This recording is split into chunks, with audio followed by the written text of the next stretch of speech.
Welcome back to another edition of the Disney Dish Podcast with Jim Hill. It's me, Len Testa. Today, Jim and I are going to be walking through Adventureland. For those of you that are visually inclined, you can check out this same show on YouTube.com. But Jim, take us through Adventureland. What's been going on and what is happening in the future?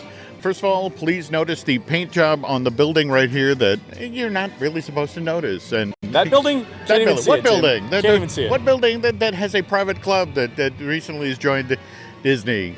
I have no idea what you're talking about, Len. No idea.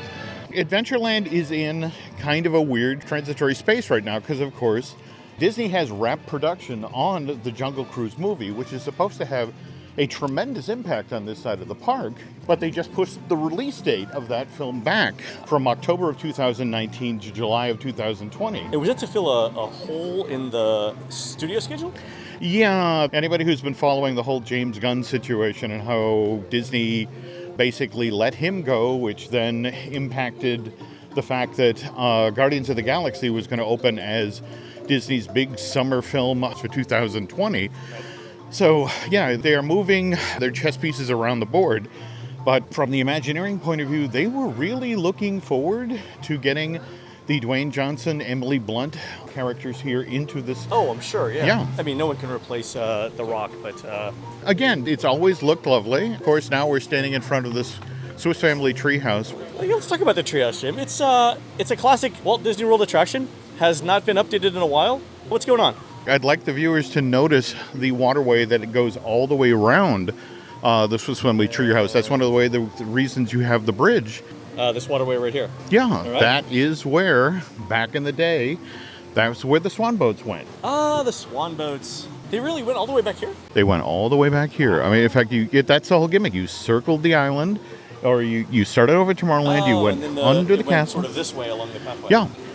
Back in the day, it was a great, fun attraction, and now this is just sort of underutilized. And over time, Disney has proposed so many different ideas for this area. I mean, at one point, they were going to pull down the tree, and when the company was heavily into Pirates of the Caribbean, at one point, you were going to have 3 of the ships from the Pirates of the Caribbean films docked here. Really? And, well, yeah, it's kind of ironic that Shanghai has its own Pirates Land, because this was initially where they proposed it. And in fact, there was one iteration of the plan for the redo of Adventureland where Tiki Bird was basically going to be where the pirates all went to purchase their parrots. And, the gimmick of the show was that, they had just heard that Captain Jack Sparrow was auditioning parrots and everybody was getting ready.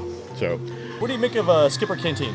So it's about average in terms of ratings for Disney World restaurants, but what has Disney thought about it? This was the first big restaurant that opened after Be Our Guest, right? The first heavily themed, we're going to go all in on a concept. And what happened? Initially, they thought they had a great success because there was that drink that they served in the copper mug. They were open, I want to say 2 weeks, 3 weeks, and they went completely clean on them. Really? People went in and, would order, lunch or dinner and get 2 and 3 beverages, and they said, oh my God, we've got a hit. But it was all of the speculators who were purchasing them to go on, to sell them online. And since then, it's been kind of problematic. It's kind of an ambitious menu that kids really didn't enjoy. So it was 5 months in, 6 months in, they retooled the menu. Yeah. And that sometimes happens. That happens actually a lot of places, where they'll take a few things here, a few things there, and change off the menu. But this was a wholesale redoing of the menu, right? Yeah. So that's kind of unfortunate. And then, coupled with the fact that, in a weird sort of way, we're back in Monsters, Inc. Laugh Floor Timekeeper area, that so many people would walk by the entrance of that. I mean, it's got a giant sign, right, but people still would walk by without seeing it.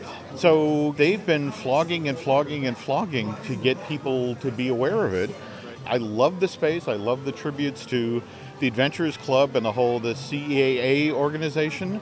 Right. But, sometimes you just have to admit that something's a little too inside baseball. Though, again, one of the reasons Disney isn't doing anything yet, because, of course, we've got the Jungle Cruise movie coming out. And the belief is that will raise awareness. I'm thinking that the wait staff will all be pumping iron and going as shirtless as they can go in an eating establishment, and maybe with they're all being taught how to arch their eyebrows suggestively.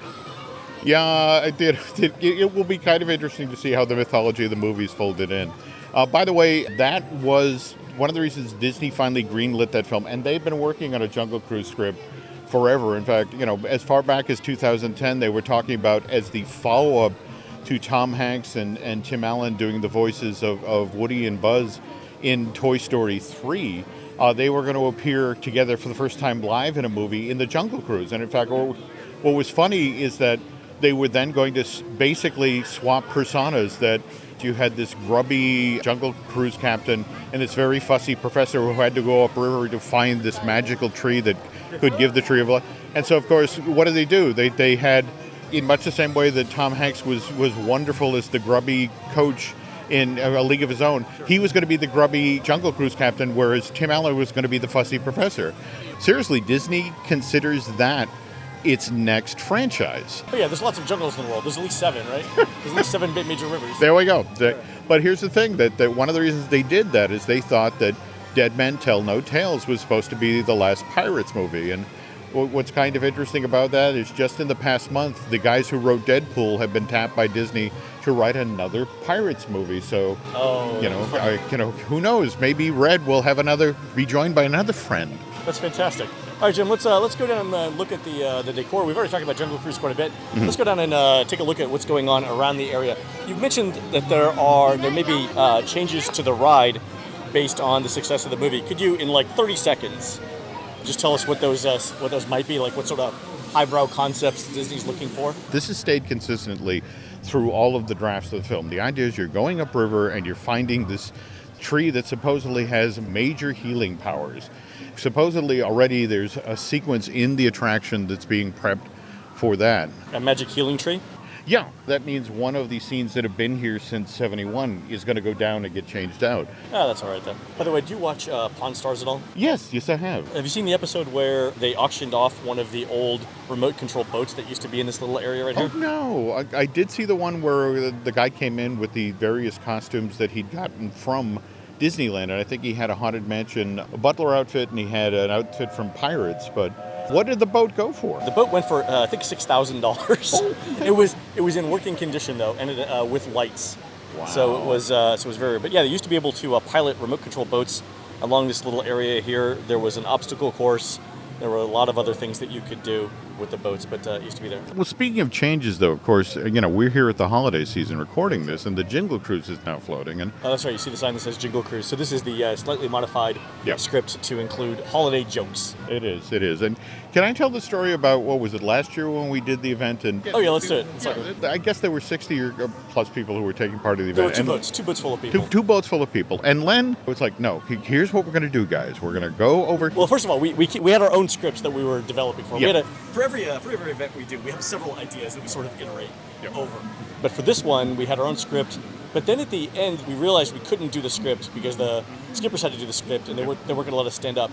So our idea was, go ahead, Jim. Len literally pulls the group in and says, all right, this is what we're going to do. We're going to go over to the Jungle Cruise, but the thing is, you're going to commit. All right, everybody who gets on the boat, you're going to laugh at it. I mean, laugh at every joke. Like it's the first joke you've ever heard. Yeah. At everything.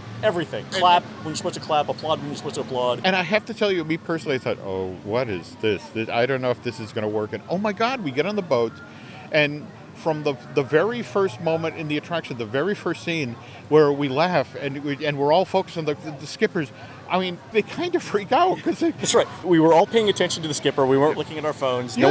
No one was bored, and we laughed at everything when we were supposed to laugh. And it took them, I think, 2 jokes to realize what was going on. But then they really got into it. And by the end, remember the guy where it's like... Is this what love feels like? Take that, Dad! It was, honestly, at the end, both of the skippers were so grateful and so enthusiastic because they'd never had this reaction from a group of dead-eyed tourists before. And I've heard from skippers after the fact that were there, like through friends of friends, that said if we ever do that show again, that kind of concept again, tell them they'll work that day and try and be the skipper that they can do it. So yeah, every time we've done that concept twice. Both times were super special. The first time we did it, we told one of the managers ahead of time what we were going to do, just so, because we needed to get, I think at that time, like 5 boats worth of people. Yep. And one of the managers actually got on the boat and did the R-rated version of the script. It was the that's what she said script, which they made sure we couldn't film or record any of it. But I've never heard people laugh on the Jungle Cruise that much in one day. Wow. Jim, let's move over. What's up with one of my favorite attractions, Enchanted Tiki Room?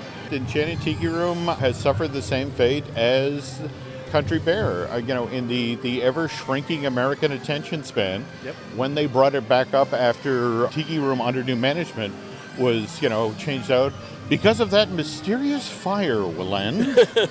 The mysterious fire that almost certainly was not arson. There we go. When they brought it back, they actually pulled the entire Offenbach number out in an effort to shrink in the length of the show by 3 to 4 minutes. And when people come to Walt Disney World, what's the magic number again? It's 10 attractions, right? It's 10 attractions. Most people see on average about 10 attractions in the park. 1 an hour. Yeah. And that's the thing. What they've found is guests are now hesitant to go in to the longer form attractions because that's like 20 minutes. That's half hour out of my day. It's one of the reasons why at Epcot, Universe of Energy is no longer a ride because that was a 45-minute commitment. That's it exactly. And talking with friends who are working on the Guardians project, that is going to be a longish coaster experience. And when I say longish, it's going to be 5 minutes with the show scenes. Oh, so there's got to be, they're going to have to slow down the coaster for show scenes then. That's it, exactly. So in much the same way, for example... Seven Dwarfs Mine Train. Well, Slinky Dog Dash. You have the power scene in the middle. So anyway, we are now in front of Pirates, which has just recently come up after having yet another redo. I mean, if it's a change of seasons, it's a change of scenes in Pirates of the Caribbean. I mean, I think you and I have talked about this. It's time to stop changing Pirates of the Caribbean. Time to give some love and some money and some attention to other rides. But on the other hand, people are talking about the character Red that's been added to the auction scene. And they like it? Yeah, it's an amazing AA figure, but on the other hand, the fact that they had to do it, or Disney felt that they had to do it all, sort of speaks about where we are in the culture right now. Not that much of a way here. So you think no major changes to Pirates of the Caribbean? Until, of course, Len, the movie that's being written by the Deadpool guys come out. And then every Imagineer will want to put their own little take on it. Of course. Jim, one last thing before we leave Adventureland. Up ahead, past the sign that says Frontierland, but technically still in Adventureland. Pirates Adventure Treasure of the Seven Seas game. Yeah. Not currently open right now. I think it opens later in the day now. But what is Disney considering that a success? This is the game, folks, where you walk around Adventureland, and I'm going to try and find a spot for it. You walk around Adventureland and go on little adventures. It's like a mini Sorcerers of the Magic Kingdom. Here's one of the set pieces for it. But you walk around and you try and help Jack Sparrow find treasure. So here's one of the show scenes. Very, very elaborate. Oh, totally. And look, in much the same way that Sorcerers of the Magic Kingdom has basically taken as many people out of lines around the park as a major e-ticket attraction has, I'm told that this basically occupies the same number of people who do Dumbo. So about 1,400 people an hour maximum? Yeah, I totally believe that. Yeah, and so... I mean, it works as what it is. And again, you still have Pirates. It's still a popular franchise. It's one that the company is continuing to invest in. And you gotta love the detailing. I mean, they really did commit. So one of the things that I really like about this particular thing, this little claw that's sitting on a drum or a barrel, is actually where you tap your game piece to begin the game. And this cabinet and that pot up there are animated, and you see lots of other things happening around this seal. I love the game. I think it's fantastic. I know that one of the things that Disney did to try and boost attendance or boost participation in was if you play two adventures, I think there are 6 or 7 total, in Adventureland, you get free fast passes for that's right. That's right. For your entire group. Let's remember, with the Line Games app that they're talking about, that is one of the issues as well. Wasn't that one of the conceits, that if you play and you win, you get to step out of line? It's like an automatic fast pass? Right, so they've done a couple of things with the Disney Parks app. One is if you play enough games or win enough games, you get an actual physical pin in the parks. And eventually, over the long term, I think it's going to be you'll be able to get fast passes if you do really well in the game. Well, again, if you talk with anybody at Disney, the problem that why that isn't being rolled out as fast as one would hope. Software changes. Well, no, that's it exactly, and the fact that it has to not only work for the iPhone 7 or the iPhone, the X, 8, the 8XR. yeah, it's Samsung, the iPhone droid. XR4 Ti. And that's the thing, creating something that works on all the platforms, it tends to be dumber, slower. Yep. That's been a certain level of frustration with management. Well, you call us into conference rooms, we sit around tables, you tell us about all the wonderful things you're going to do, we give you money, and then you bring us the Play School version. And what happened? And it's like, what happened is that, Apple changed its phone technology again on us. And, Yeah. so. If Apple's changing its operating system once a year and your release schedule is once a year, you're always behind. Yeah, no, that's it exactly. But here's hoping that, we finally get some of the stuff that we were promised with the Disney Play and that sort of thing. All right, Jim, should we walk over to Frontierland? Absolutely. All right, folks, you've been listening to the Disney Dish podcast with Jim Hill. Don't forget to go onto iTunes and Stitcher or YouTube and rate our show and tell us what you'd like to hear next. For Jim, this is Len. We will see you in Frontierland.